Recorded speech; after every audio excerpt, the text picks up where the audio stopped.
So welcome to anyone who's just joined. Today we're going to be talking about how to reach supporters in 2026. So a lot of these tactics are things that you should ideally already be doing or thinking about doing.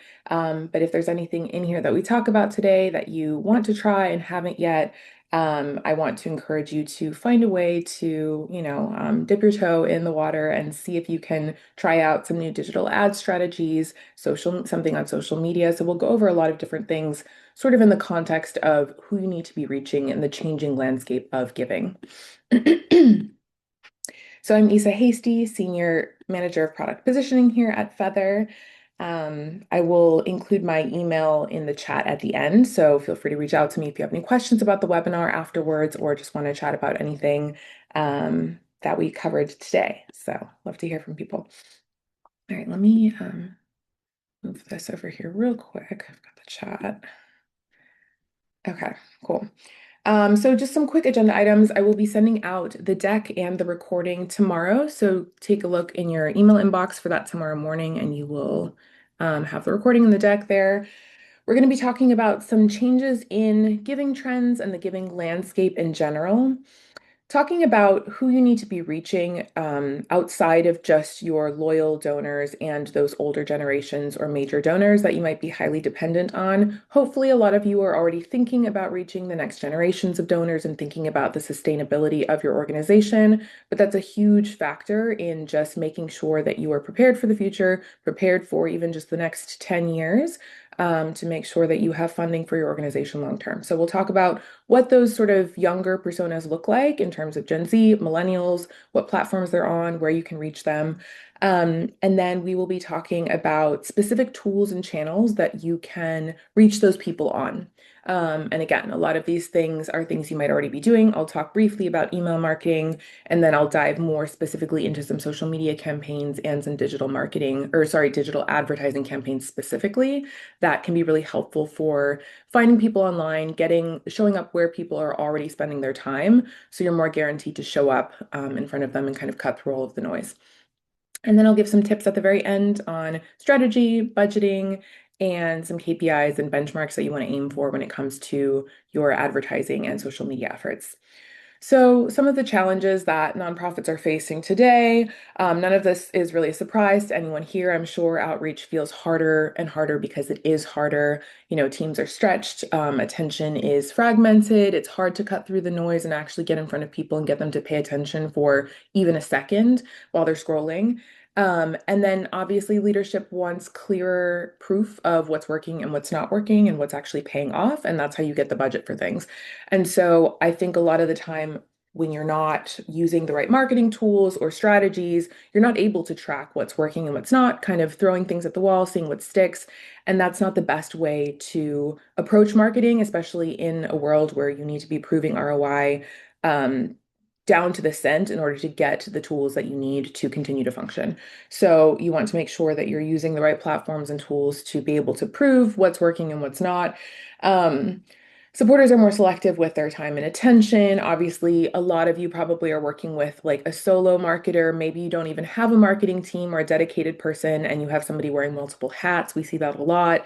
You might be outsourcing to an agency, getting sort of, reports as they are able to provide them to you, but not really having a lot of say in what's happening during the campaign. You just get a report at the end and it's hard to really know what worked and what didn't or have any real impact during the campaign. And then, yeah, just more channels to manage. So we'll talk a little bit about some of those today, but I know that can be overwhelming and you don't have extra time and extra resources to manage the extra channels. So hopefully we can provide some hacks to help you kind of get started and see what works. And testing is obviously key. So like I said, dipping your toe in the water, trying a few things, seeing what works for you, and then investing further where it works. So just a few little pieces of good news. So this is all from the Giving USA 2025 annual report. So individual giving is going up and most other giving sources are going up as well. So as you can see in this chart, the amount that individuals gave in 2024 was 392.45 billion. So lots of money coming from individuals to charities. And then, as you can see in all of these other categories, except for bequests, giving went up from corporations, foundations. So the total amount of giving is going up, particularly in this individual giving category. So that's amazing to see. That's heartwarming and definitely encouraging for nonprofits in a world where I think sometimes we question whether, people are continuing to give or have the income to actually give to a cause on a regular basis. And so I think faith in the system of nonprofits is still there and people want to give.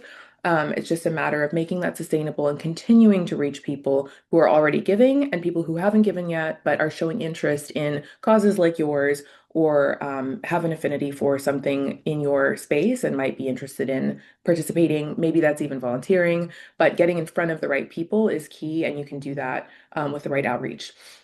And then this is also just a great little table here to show that giving went up in all of these different types of organizations. So faith-based, human services, education, public society benefit. So all of these different categories of nonprofits saw an increase in giving in 2024. So this is all super encouraging, great to see. We have new donors entering the giving ecosystem. People are motivated by causes that feel relevant and personal. We'll talk a little bit later about how younger donors in particular tend to give more in terms of values that they align with versus just sort of the clout of giving. I think there's a little bit of an old school mentality among baby boomers in particular about giving, where it's like, okay, I want to put my name on a plaque. I want to be known as someone who gives. And the younger generations, I think, are a little harder to convert in that sense because they're less trusting of institutions and organizations and kind of want to see the proof that the impact is real. Peer-to-peer goes a long way here. Social media is a great way to capture people and sort of get them familiar with your cause and build that trust before you're asking them to take out their wallet. So um, lots of great signs here in the giving world, and obviously the landscape is changing and becoming more challenging in some ways, but there is hope, and it's just a matter of being on the right channels and using the right outreach tactics to make sure you're reaching the right people. Um, and then Gabe Cooper, who is the vice chair of Giving USA, said the broad increases in giving across subsectors show that philanthropy and the nonprofit sectors were thriving in 2024. This growth demonstrates robust donor support for a myriad of causes. So the theme here is that giving is up, giving trends are what's changing, and so that's where you have to adapt. So let's talk a little bit about some of these changes in giving trends. So younger generations are seeking long-term hands-on involvement with issues that are important to them. So again, it's not just about giving for the sake of giving or giving because your church told you to give, right? It's about identity-based, values-based giving. That's becoming a more common reason for people to give. Um, Also, younger generations are relying heavily on technology to inform their giving decisions and also to give. So, this is a reminder to make sure that your website is mobile friendly and that you are creating a seamless experience from Facebook to your website to the giving page to that confirmation page, right? If you're showing up with LinkedIn ads, you want to make sure every journey that anybody can possibly take, any flow that someone can go through from learning about your organization to landing on your site to converting and giving. You want that to be super seamless, mobile friendly. That's what people expect. That's what we get from retail companies like Amazon. Everything's just seamless, user friendly, banking experiences, all of the online sort of transactional experiences that we're used to are user friendly. That's the priority now, and that's the expectation, especially from young people. Yeah, thanks, Michelle. Yeah, removing friction from giving, that's a great way of putting it, right? You don't want the reason someone doesn't give to be because, there was a glitch in the process of getting to your website. And so this is all stuff that's really easy to fix.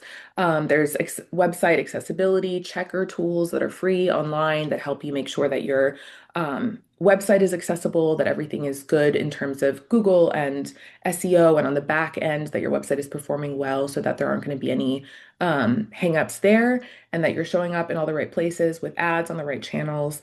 And so, yeah, just creating a really good, frictionless, mobile first, user-friendly donation experience is absolutely key. So if you don't feel like you have that, start there for sure. And I say this a lot, but I recommend just like going through your own flows yourself, right? So like figure out like what it looks like to actually click on one of your ads and land on your website and go to the donation page. Make sure everything is happening seamlessly and try it on your own mobile device. Have a friend try it out. Have a young, niece or nephew or a friend of a kid or a kid of a friend try it out just to get those like younger um, opinions in the room, but definitely prioritize that.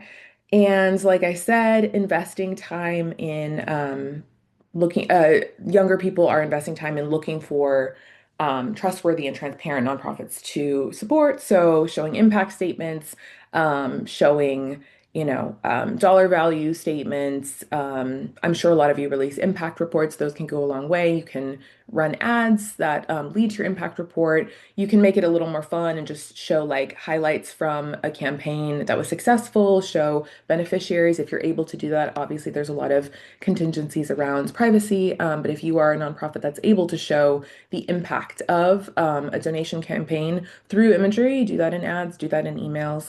Um, Nanaimo, I will give you, that's not your name, that's your organization's name, but I will get you one. We use one on our team. I don't remember what it's called right now, but I will get that to you. I'll actually include that in the follow-up email tomorrow.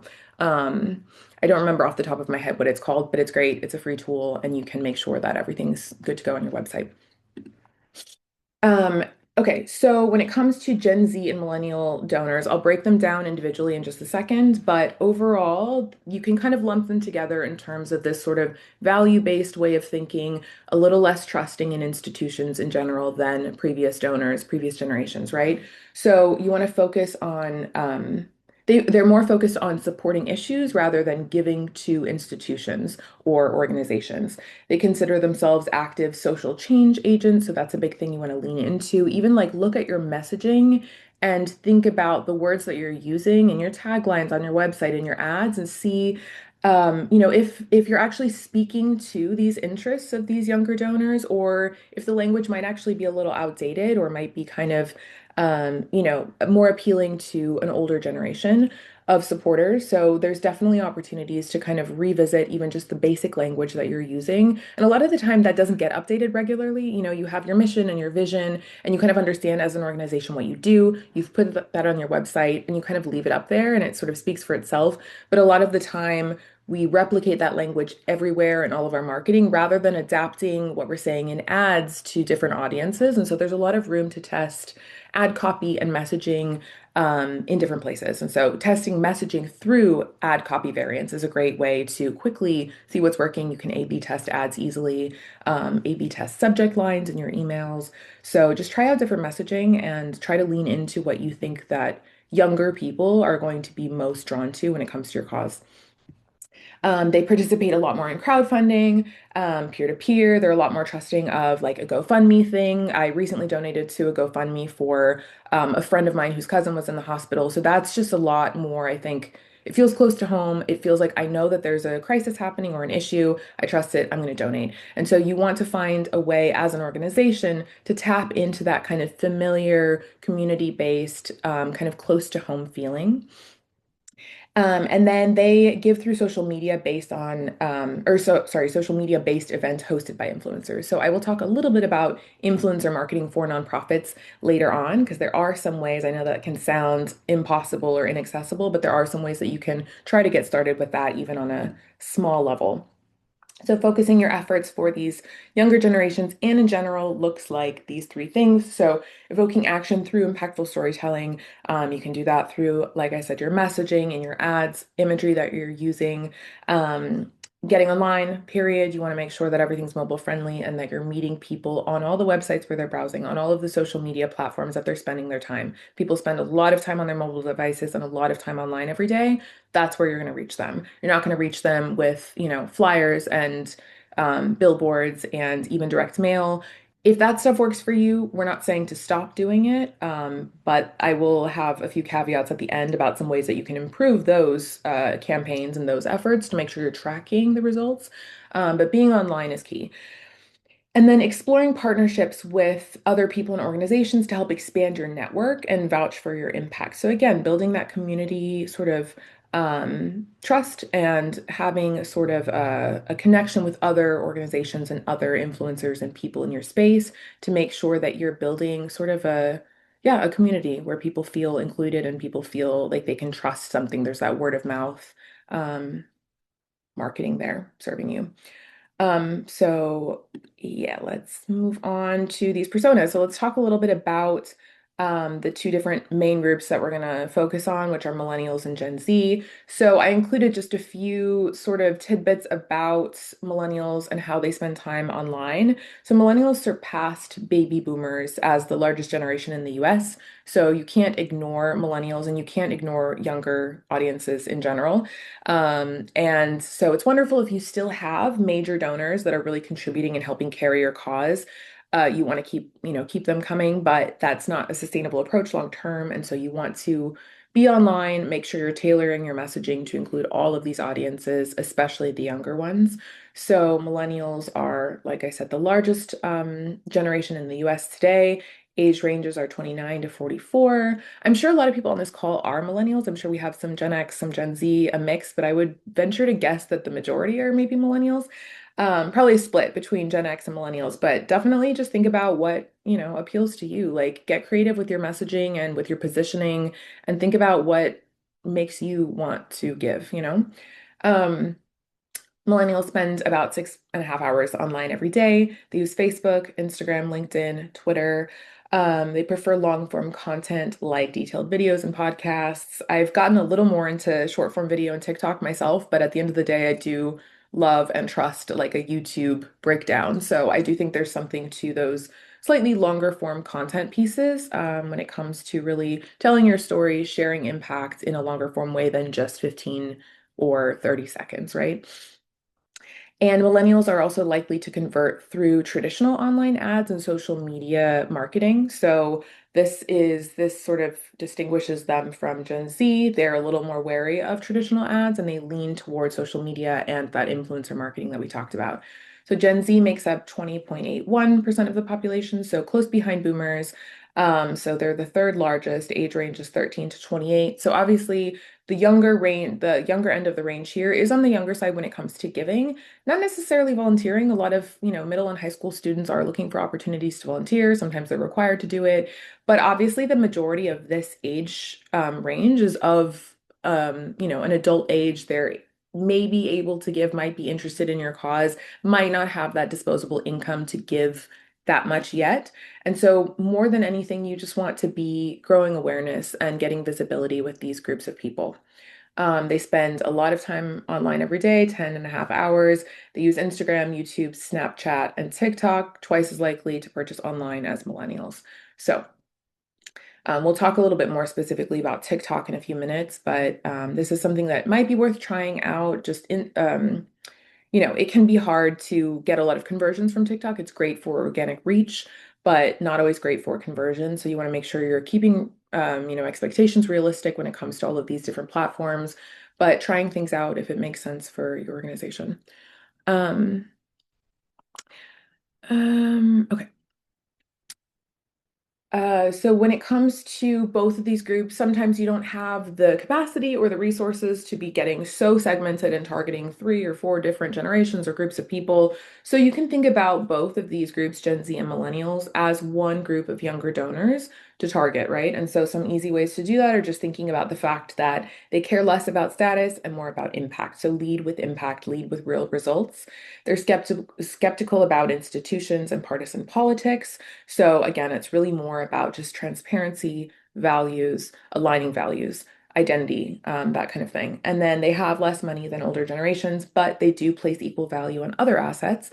So if you are a local organization and you maybe need some support with IT or your website development or copywriting, things like that, look into opportunities to partner with like a local community college or university to see if there's students who might want to volunteer some time to your organization outside of just volunteering man hours, right? And so obviously I know fraternities and sororities often like organize volunteer experiences and things like that, but there are other ways to get younger people to volunteer their time and their skills and just their knowledge and insight. because they definitely know what works, right, when it comes to marketing to their peers. And then this, I love this example. I try to include this a lot in my webinars because I think it's just a great example of like a quick swap that makes things like just a little more creative and engaging. So this is kind of a typical like gauge, right, of, how much people have donated compared to the goal. So instead of this, think about something like this. So this was a campaign. This was from actually, I think 2023, but Mr. Beast, the YouTube influencer, partnered with Team Seas to clean up the ocean, remove trash from the ocean. And the way that they calculated the impact and like offered the different giving options was in terms of pounds of trash instead of dollars. So they kind of set it up with this, right? Every $1 is one less pound of trash in the ocean. So that kind of gets you thinking, how many pounds of trash do I want removed from the ocean versus how many dollars am I able to give right now? The number might go up if you think about it that way. It's just more human, it's more values-based. And so think about some ways that you can do this with your own organization and just get a little more creative in how you're framing giving. And so you can, carry this over into your ads and the messaging you're putting out there, and also include this on your website, on your giving page. And then they were able to, at the end, their impact statement was also really cute and creative. And they were able to say, we removed X number of pounds of trash from the ocean, thanks to you. And so, yeah, just sort of framing things in different ways to really just be a little bit more fun and appealing. And again, still just appealing to the values that people are leading with. So some fundraising models that can work when it comes to recurring gifts. Younger people are really used to subscription models. And so if you feel like this, you do want to make sure that you're focusing on recurring giving in general. And so if a subscription-based model of kind of asking people to donate a small amount per month works for you, try that out. Make it feel like a community. Feather works with an amazing organization in Grand Rapids, Michigan called Guiding Light. They're a free addiction rehab center, and they call their donors light keepers. So the organization is Guiding Light, the donors are light keepers. So that's just really cute. Again, creative spin on donors or supporters. And so if you can find ways to do that, it builds a sense of um, community and makes people feel, it just makes everything feel more human. Um, and then consistent updates. So you want to keep that helpers high going and continue to update and stay on the radar of people who have given or people who have almost given, and keep them engaged with you over time. That's what will ultimately drive them to either give for the first time or to become a recurring donor because they just have seen you, they trust you, they are invested in your cause. Because you've spent time to educate them and to stay in their life, right, online. Automate engagement based on what they're supporting. So this is another thing you want to make sure that you're automating all of your ad and email outreach to align with whatever people are doing. So you can get really segmented in the right marketing platform. So Feather obviously offers all of this. You can do digital advertising really easily and create segments, and then you set up the messaging that you want to go to each of those different personas, and you can automate the rest so that you're making sure people are, seeing the ads that you want them to see. If they hit your page and they leave without giving, then they start seeing another set of ads that's a little bit more familiar. They're a little bit of a warmer audience since they've shown some interest. They may come back to your site, give, then you have an automated thank you email that goes out. You might even have a sequence of emails that ends with a, hey, do you want to become a recurring giver? Sign up today to give $5 a month. So you can automate all of that and get really sort of tailored in those different segments that you want to speak to. And you don't have to do all of this manually if you have the right platform. So yeah, recurring giving is huge. This is from our 2025 State of Nonprofit Marketing Report.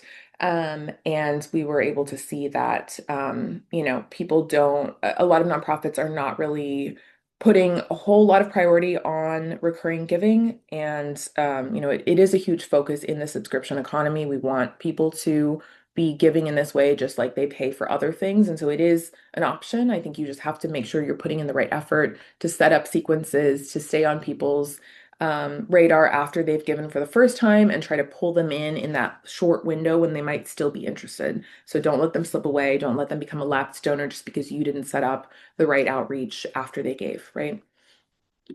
This is where, again, where like an email sequence can be a great way to do this. You set up a thank you email, automated, that goes out after they give. Then maybe you do a second email that shows the impact of their gift in that campaign. You might do a third one that's, learning a little bit about your cause, like something else about your cause, kind of showing some imagery, some impact imagery, and then ending with hey, do you want to become a recurring giver? And make it really easy for them to click through and sign up for that.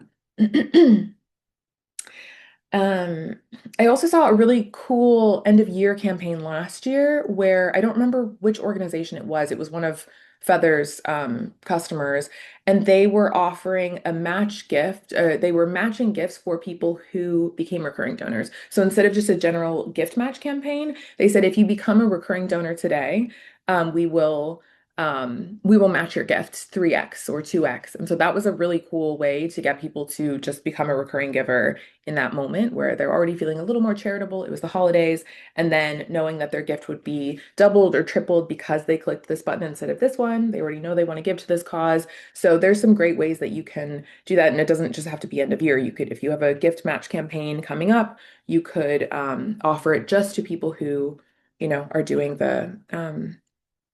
are clicking the recurring giving button. Yeah, yeah.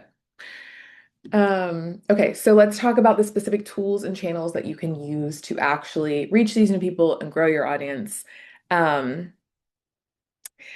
okay, go ahead and drop in the chat what you're currently doing to reach new people and grow your audience. So I threw in a couple of options here. Obviously, include any other things that you're working on, but I'm just curious what you all are doing so far or currently.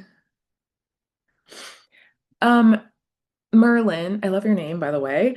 So how do we find gift matching? So this is a great question. It kind of just depends on who you're partnered with in general. A lot of the time, major donors are a great place to start. So if you have any like big ticket donors, maybe older people who I just have like an annual amount that they normally give to you, you can ask them if they are willing to set that up as a gift match campaign instead and give up to whatever amount they normally would want to give, or maybe they are feeling, excited about the opportunity and they're willing to give more, but you can just like set that up as the gift match campaign and then advertise it as such to other individual givers.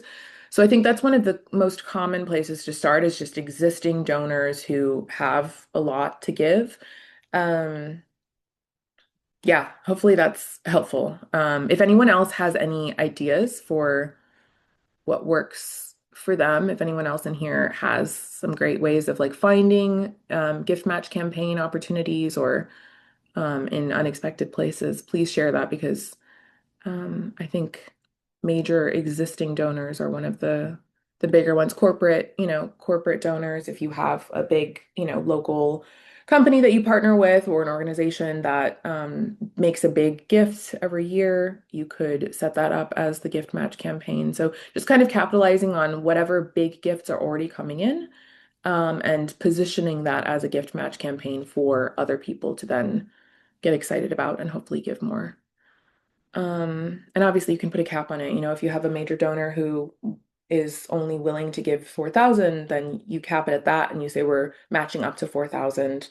Um, and you can even break that up if you want to I've heard of, organizations breaking it up. So if you want to do like, if you have two big donation appeals coming up, you could say, okay, we have this $4,000 gift. Let's split it up into two $2,000 gift match campaigns, right? So you're just kind of taking the amount of money that you're working with and splitting it up or positioning it however you want to really just drive that inspiration and that charitable sort of feeling in all of the new donors that you're trying to reach or individual donors. Okay, let's come back to these. Yeah, I'm scrolling up, up, up. Okay, we've got lots of B and C. Yep, that's to be expected. We've got, okay. Um, yeah, I see a few A's in here, so that's totally understandable. But want to make sure that we're getting you, on some of these channels to get in front of people. Yeah, B and C seem to be the biggest ones.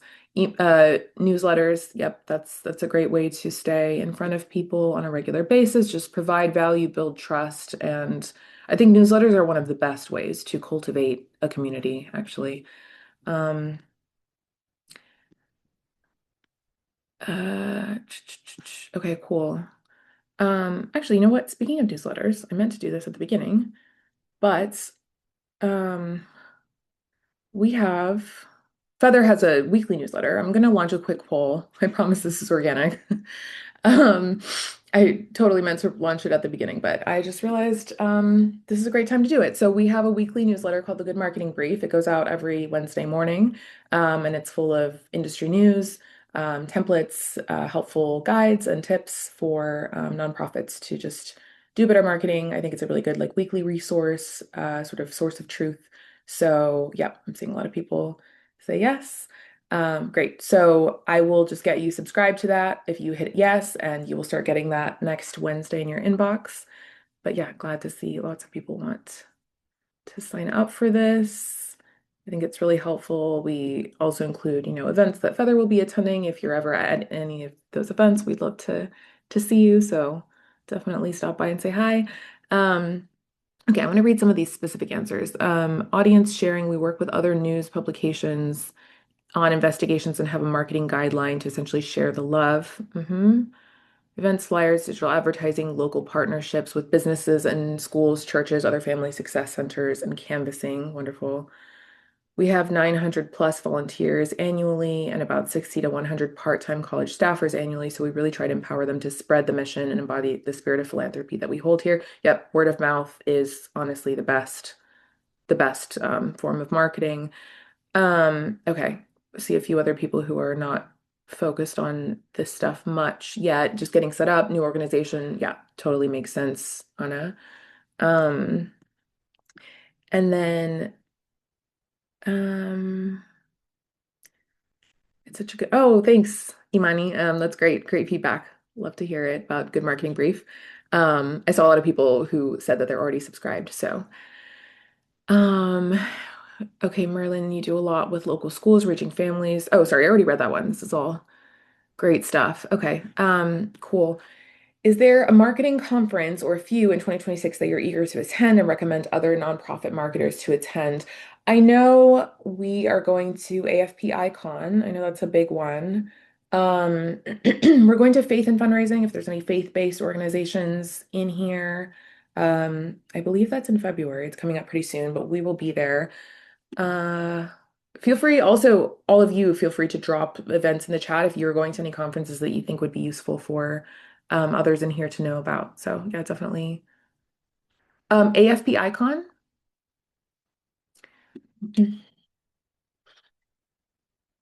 Neo. Yeah, Neo is also a big one. We always go to Neo, and that's wonderful. I think it's a good like mix of different types of organizations. The faith-based one, Sangeeta, is faith and fundraising. Yeah, actually, Brooke, so Nonprofit Storytelling Conference, I went for the first time this past year, this past November, and that was really great. I got to actually go kind of as an attendee. I was at our booth a little bit, but mostly just attending to be in the room with nonprofits, kind of hear what people are talking about. And so it was a really, really wonderful conference. I connected with some really cool people, attended some amazing sessions. So that's a really, really great uh, conference for anyone who hasn't been. It's really good. It was also in San Diego, so that was like perfect, perfect weather. Okay, for Canadian Social Next, they have events in Calgary, Toronto, Ottawa. Okay, cool. Thanks, Money. All right. Thank you everyone for weighing in on this one. So let's talk. I'm going to kind of speed through these a little bit, but I just want to give you all some ideas of actual specific campaigns that you can run to get in front of people. So this is what we call geofencing. You're actually finding people based on their physical location. And so you can see this is actually a screenshot from the Feather app. This is a heat map showing where they set these targets to be. This example is from United Way of Asheville and Buncombe County. And so they were running an annual holiday book drive, and they basically targeted a few specific locations in town. I think they targeted a mall and some other bookstores, just to kind of find people who were, had some disposable income, buy books. They also targeted people who had been at Books A Millions recently and Barnes and Nobles. So kind of getting in front of people based on their physical location and knowing that they might be a good fit. So you can also do this with potential volunteers. You can even do this with beneficiaries. So if you are, for example, a homeless services shelter, you can geofence areas around town where you know that there might be larger populations of homeless people because most people today have smartphones, even if they're homeless or very poor. everyone has a phone for the most part. And so a lot of people are able to receive ads and communications even if they don't have other resources. And so geofencing can be a really good way to show up in front of the people that you're actually trying to serve as well. And so just some examples of specific locations that you can target with this type of campaign. So again, you're drawing sort of a virtual perimeter around an actual physical location in the world, so in your town or in the US somewhere, wherever. And then you're serving ads to people who are in that location at that time or previously were in that location. So that's called historical geofencing. It's the same concept. You're serving ads to people based on their location, but you kind of want to think about it in terms of what are they doing when they're there. So if you're geofencing a movie theater, for example, you might want to do a historical geofencing campaign because while people are at a movie theater, they're probably not on their phones browsing websites and potentially seeing ads. They're going to be watching the movie, but then when they go home, you can target them with ads later on throughout that day, throughout that week, because they were in that location that you wanted to target or considered relevant. Schools, you can reach some older kids, parents of young children, shopping centers, people are going to have some more disposable income, probably. Sporting events, this is another great one. People are able to buy tickets to the sporting events. They might have money to give to a charity. And if you are, an arts and culture organization or you're promoting events, like regular events, or maybe you're a symphony orchestra or a museum and you have an exhibit coming up, you can actually geofence other relevant places. So you might want to geofence other museums, right? To get in front of people who've been to other museums and they might be interested in coming to yours.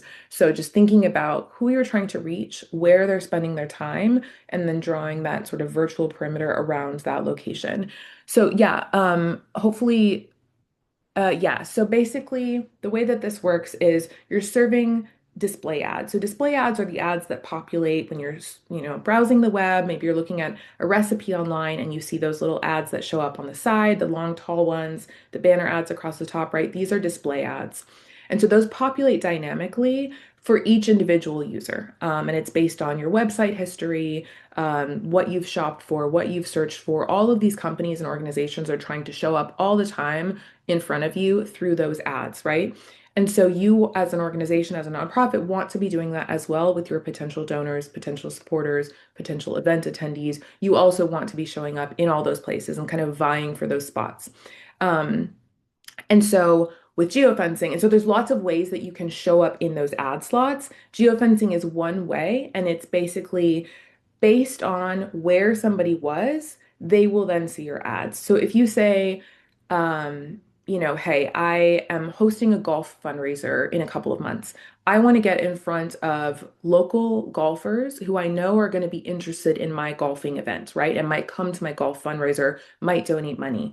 Um, you can geofence local golf courses, driving ranges, maybe even top golf locations, right? You can basically say anyone who was in one of these places recently, I want them to see my ads for my upcoming golf fundraiser because I know that they're golfers. I know that they're interested in golfing. I know that that makes them a lot more likely to sign up for my golfing event than a random person who's never been to a golfing, location. So you're basically serving ads based on where people have been, where they're spending their time, and essentially who they are, right? What their hobbies are, where they're going. Does that make sense, Sangeeta? Okay. Um, and then it's like when you spend too much time in the peanut butter aisle and then get those. Yeah, exactly. Yep, yep, yep. That's pretty much the concept in a nutshell.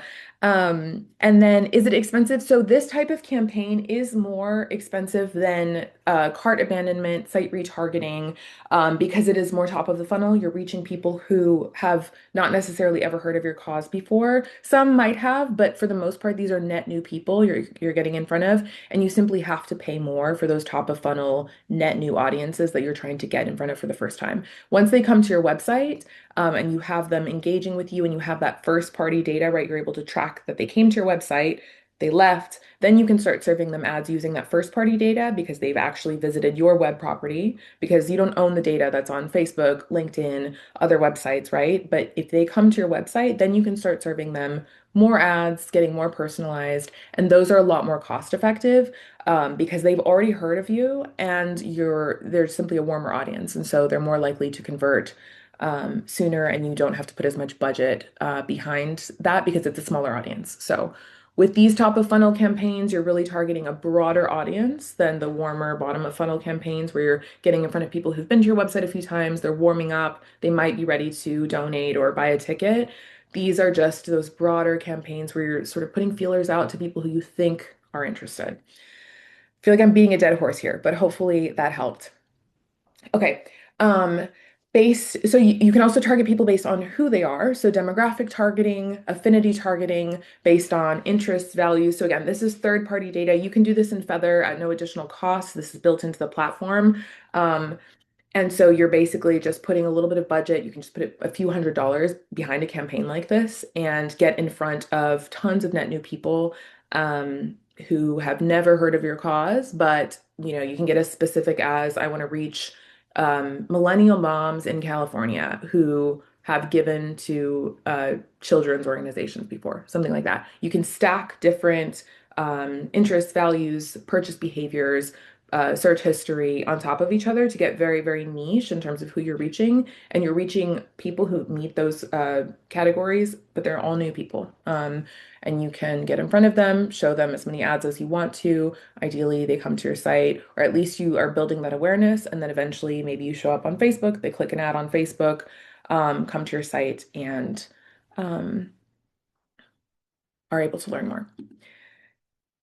Um, so you can do this across the web and you can also do it on social media. So social is a really good place for driving awareness. Social is one of the best places for just getting that initial visibility. So you're not going to have as many conversions coming through social, but you will have a lot of those initial visits to your website from social media platforms. So that's a really good place to start with awareness ads. Um, so yeah, just running meta ads is a really good place to start with, just getting in front of new people. Um, yeah.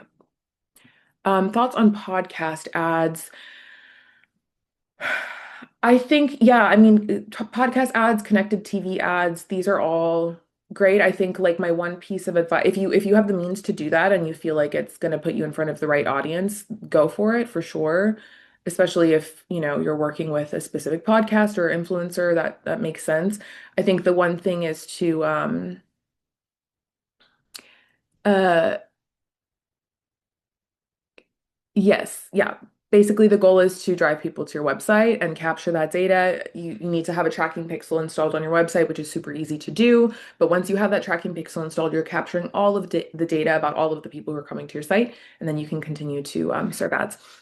Okay, thanks, Dominic. Thanks for attending. Okay, and anyway, back to podcast ads. I think whatever works for you, if you're able to get some podcast ads going, then definitely that's great. Make sure you're tracking the effectiveness of them. So I think with connected TV ads, it's easier to track because you can set up a custom URL with a QR code, so people who are watching can scan a QR code, and you can use a tracked link to see, how many people are actually clicking through from that connected TV ad. I guess with podcast ads, it would probably be, I don't actually know how that works like in Spotify. If with podcast ads, there's some visual component where you could include a clickable link, but if it's just like a verbal thing, I would encourage you to do a custom URL for that as well. So you can see, okay, these people who heard the podcast ad, they typed in this specific URL, which we know came from there. So making sure you're tracking whatever campaigns you have running through specific URLs is important when you're kind of trying out different campaign types, just because I think podcast ads sound great, but like what if they're not actually effective and you're putting a whole lot of budget behind them? So tracking whatever you can whenever possible. Targeting by search terms is another thing you can do here. So basically, you probably all are familiar with Google Ads, right? So you are trying to show up in that top spot on the Google search page. So somebody searches cancer research, where to donate.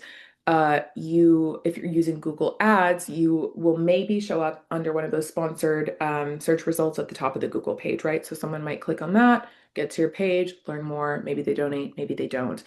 Search retargeting, which is what this is called, is a similar concept because you're thinking about what are the search terms that people I'm trying to reach are typing into search engines. But instead of showing up while they're searching in that Google search results page, you're showing up afterwards in those same display ad slots that we talked about with geofencing and with affinity targeting, right? So they might search cancer research, where to donate. They might see some options. They might click on a few websites. Maybe they click on you, maybe they click on someone else, maybe they don't give. And then as they continue to browse the website, if you have, or sorry, if they continue to browse, the web, social media, just spend time on their mobile devices, they will then be able to see your ads show up because they searched for those terms, a few days ago. So it's not that kind of like showing up right when they're searching, but it's showing up after they're searching. Ideally, you're doing both of these so that people are searching for something relevant to you. You might vie for one of those top spots in Google. Maybe they'll see that and click it and give. And then if they don't, they'll continue seeing your ads in other places while they're browsing on Facebook, Instagram, things like that. So just showing up in as many places as you can online because somebody indicated that they are interested in your cause. They might not know about you yet, but you know that they are interested in what you do. So getting in front of those people, it has high returns. Okay, let's make this one quick. Um, but what are you currently doing to re-engage lapsed donors or members? Because I have a few uh, specific campaigns that can help with this, but I just want to kind of see what you all are already doing. Zyla, I love your name too. We've got some great names in the audience today.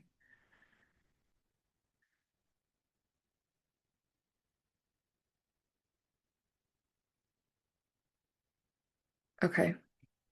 Um, B, I'm seeing B in everyone's answer. Nothing, Sarah, that's fair. I get it. Okay, A, B. Yeah. So highlighting impact stories, hopefully most of you are doing this in some form or fashion. Again, using imagery, if you are allowed to, is really impactful. Personalized email outreach, if you're able to automate this, that's better. You don't want to be doing manual personalized email outreach in this day and age. So making sure that you are sort of optimizing your email marketing setup and setting up sequences and setting up personas and segments so that everything is kind of doing its running in the background while you're focusing on more strategic work. Because if you're sending out thank you emails or personalized appeals by hand, it's just not feasible. So, um, okay, and see some people saying that they're doing event invites. Okay, great. Storytelling and impact stories. Cool. So I want to talk really quickly about something called CRM retargeting. So your best prospects are people who already know you. So they're past donors, people who've attended your events, your galas, your 5Ks, people whose emails you have because they gave it to you at some point, people who visited your website. So maybe they haven't given, but they know about you and they visited your website, which is a high intent signal, right? Versus somebody who saw an ad and didn't click on it. So these are the people that you want to make sure that you're putting a lot of time and thought and budget into capturing and keeping long term. So CRM retargeting is basically targeting the people whose emails you have, but showing them ads. So if you have a list of emails from a past event, like a gala, you obviously can send them emails, right? And you can send them personalized email outreach, say, thanks for attending our gala. Maybe a few weeks later, you say, hey, do you want to donate again? Do you want to become a recurring donor? Next year's gala, you can send an email to them inviting them personally. You came last year, come again. So email is a given when you have people's email addresses. But when you have their email addresses, you also have the opportunity to serve them ads through this a channel that we call CRM retargeting. In Feather, we call it email mapping. But basically, you're using the email as a unique identifier to serve ads to that same person. And so this is, again, just a really great way to get in front of people in different ways and not just showing up in the email inbox because people are not always reading their emails. I know that my personal email inbox is stacked up. And so it's just, not a guarantee that people are going to see all of your outreach in their email inbox. And so showing up in other places and just kind of creating, a cohesive brand experience with your organization across channels is really key. So you can target lapsed members, so if you're a member-based organization like an association, you can target lapsed members. 501(c)(3)s can target lapsed donors and serve ads to re-engage them. Yeah. So this is a really great way to just kind of stay on people's, stay on people's radar without only relying on the inbox and relying on them checking their emails and always reading your emails. And then follow up a lot. So basically, retargeting is kind of our bread and butter at Feather. You set up an easy tracking pixel on your website. You can see it's anonymous data, but you can see, okay, so and so visited my website and left without converting. I want to serve ads to them. I know they're interested. Let me serve them some messaging that will encourage them to come back, learn more, and eventually give. So these are just some example ads from Second Harvest Food Bank, who's a Feather user, wonderful food bank that we've worked with. And so these are some of the ads that they've served to people who have visited their site and left without converting, just to kind of really show impact statements and getting people to, make that final decision and give. And email. So you want to continue doing what's working. Email is still king in a sense. You want to make sure it's not the only thing that you're doing. You want to combine it with other campaigns and make sure that you're fully modernizing your marketing and showing up in all of the different places. But email is definitely still a highly effective conversion channel. And so, sorry about that. And then in Feather, you can actually track specific conversions from email. So you can kind of see all of your conversions in one place and what channels they came from. All right, I am coming up on time and I am not close to done, so I didn't estimate this one very well. I'm gonna launch a quick, just because I know people are gonna start to hop off. I'm really sorry, I'm gonna go a little bit over on this one. I'm gonna launch one more quick poll um, to see if anyone would like to learn more about Feather and get a demo. So if you'd like a personalized walkthrough of how you can do a lot of what we talked about today and start getting in front of younger donors, lapsed donors, new supporters through these channels, we are happy to have a conversation with you, show you how you can customize everything to meet your specific needs. And if you are working with, a tight budget, strapped for resources, we can help you figure out some easy ways to get online and to start showing up. So, yeah, cool. I see lots of responses coming in, so that's great. So yeah, would love to walk you through that in a more personal way. And I'm sure a lot of you are going to have to hop, so a lot of the stuff that I share after this, we can talk through that in a demo as well. And again, I am going to send this deck out. So for anyone who has to hop off at the hour, you will get all of this tomorrow, including the recording. Um, good user-friendly. I love Canva. I use it all the time. So definitely recommend that. I don't know whose question you were answering or if, yeah, okay, Lisa asked, animated pieces are made. Yeah, Canva is a great place to do it. In Feather, we have an ad builder as well, but you can build them outside of Feather and bring them in. So whatever works for you. But yes, Canva is amazing. I don't know how we existed before it was around. Um, Okay, so I feel like we kind of already went over a lot of this. So just some quick millennials versus Gen Zs. So I've listed out just some of the platforms where they spend time. What you want to be thinking about is just testing different things, testing what works. At the end of the day, if you're trying to consolidate and just run one simple campaign, focus on the platforms where both generations are mostly spending their time, right? So Facebook, Instagram are safe bets. TikTok is definitely more of a Gen Z thing. I spend time on TikTok even though I'm a millennial, but Gen Z is spending a lot of time on TikTok. So that's again a great place for driving organic just awareness. You're not going to see as many conversions on TikTok, but it is an effective channel for just showing impact, telling stories in a really quick, bite-sized way. TikTok for Good is the official hub for charities on TikTok. So they have a lot of inspiration and examples there. And so that's maybe a great place to start if you're interested in, dipping your toe in TikTok, but don't really know where to start. Start with TikTok for Good. You can just go to their website and sort of get started and see what they recommend. But again, being realistic about sustainability, you don't want to launch a TikTok account if you don't have somebody who's going to be able to kind of keep that going on a weekly basis. Yes, Mika, I will be sending out a recording of the webinar and the deck tomorrow morning. So keep an eye out in your email inbox for that. And thank you everyone who joined. I know you're going to be hopping off, so thanks everyone who joined and thanks for anyone who can stick around for just a few more minutes so I can just cover the rest. Influencer marketing for nonprofits. So like I said before, I know this can feel really sort of outside the realm of what nonprofits are able to do or access.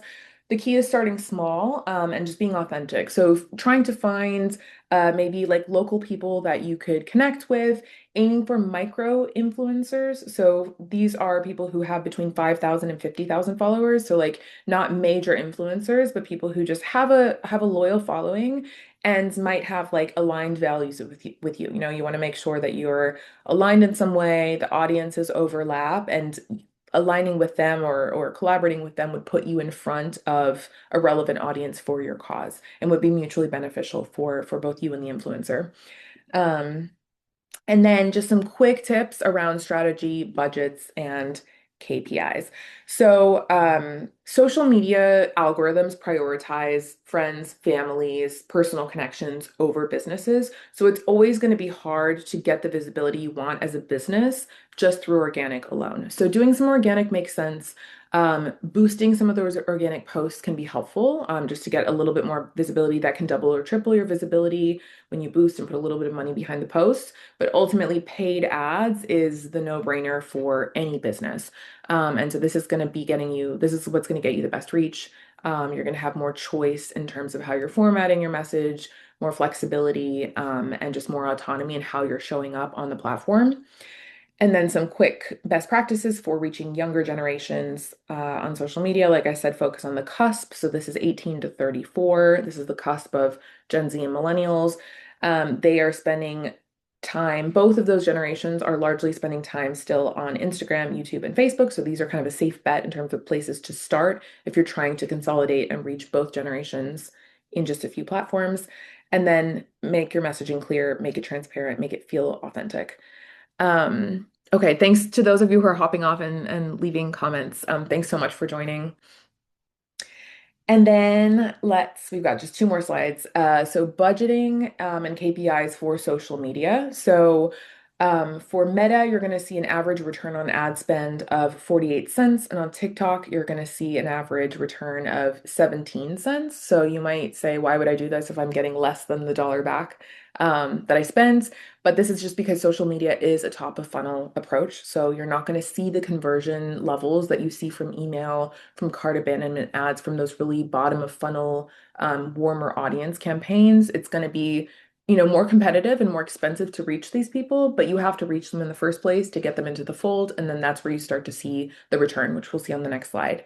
Um, TikTok, like I said, has the highest organic reach, but the lowest engagement. So you can use this for mission awareness, but I wouldn't start with TikTok if you're not already on Facebook, Instagram, and even YouTube. So YouTube Shorts are another great way to, create bite-sized content and be on YouTube without investing in heavy production value long videos. Although those longer form videos can be valuable for people who do consume longer form content, like millennials. So a little bit of both can go a long way. And then if you are doing TikTok, I see a lot of TikToks converted into YouTube Shorts and vice versa. So I think there's a lot of room there to kind of use both and be on both channels with just half the work. So, and then always use UTM codes to monitor website traffic that's coming to your site from social media. So, like I said before, you don't own the data on Facebook, on LinkedIn, on Instagram. You own the data related to people coming to your web property. So as soon as somebody comes to your website, if you have a tracking pixel installed, you're capturing that data and then you can do things with it. You can continue to serve ads to those people and stay in front of them. But when it comes to putting ads out there, like we were talking about with the podcast ads, right, or connected TV, you are just kind of putting things out into the ether if you're not tracking them. So you want to make sure that with connected TV, flyers, direct mail pieces, you're using QR codes that have tracked links or custom URLs. So you can see, okay, this person who landed on my site yesterday on my donation page came from this direct mail piece that we sent on January 15th. And so tracking everything is absolutely key. Again, just when it comes to proving ROI and proving results to your board and getting that funding for these tools that you obviously need. And then last but not least, click-through rate. So just some quick KPIs and benchmarks for search and display ads with uh, the return on ad spend for search is going to be about $2.23, and for display, $1.07. So this is where you're going to start seeing that ROI because these are warmer audiences and they're higher converting campaign types. And then I included just some average sort of benchmarks to aim for in terms of click-through rate, CPM, so cost per mil. This is serving 1,000 ad impressions to relevant people for you. And then cost per click is 540. So these are just some benchmarks pulled from M&R Benchmarks, the 2025 report. But hopefully these slides are helpful for you. Once you receive this deck, you can kind of look through them in more detail and just have these as a go-to, to compare against as you're starting to launch some of these campaigns. And then remember, your best benchmark is beating yourself. So we've gone over a lot today. I know this might be just a lot of information. So if you're already doing some of this stuff, great. Just keep testing, keep iterating, and diving into more of what works. Try something new if you can, and then just make sure that you're not comparing yourself too much to others because your audience is unique, your mission is unique, you're working with unique conditions. You might be, one person marketing team and you just have too much to do. So don't be comparing yourself to an organization that has an eight-person marketing team. So always keep that in mind. Yeah, thank you for joining. Thanks so much for everyone who stayed just a few extra minutes with me. I appreciate it. And yeah, I'm glad this was helpful. And like I said, I will send out the deck and the recording tomorrow morning. So you'll get that and you can look over it. I will include, well, you'll have my email when I send that out. So feel free to respond to me with anything. Um, and then I saw one question. Okay, so Lisa, the tracking pixel. So Feather actually offers this. That's sort of the crux of how Feather works. So when you onboard with us, it's this really easy process. We get just a line of code, which we call a tracking pixel. We actually call it a super pixel at Feather. We get that installed on any pages on your website that you want to track. So that would be probably your homepage, your donate page, your about us page. If you have other web properties or other websites, like an event website that you use externally from your main website, you can install the same tracking pixel on those pages as well so that you can actually track those conversions if you're getting event registrations or if you have your donate page hosted on a different platform, you can track those as well. So you're tracking all the conversions and keeping that all in the same place and be able to report out on that more easily. So that is what a tracking pixel is. Feather offers that in addition to all of these campaigns that you can then run based on the data you capture from it.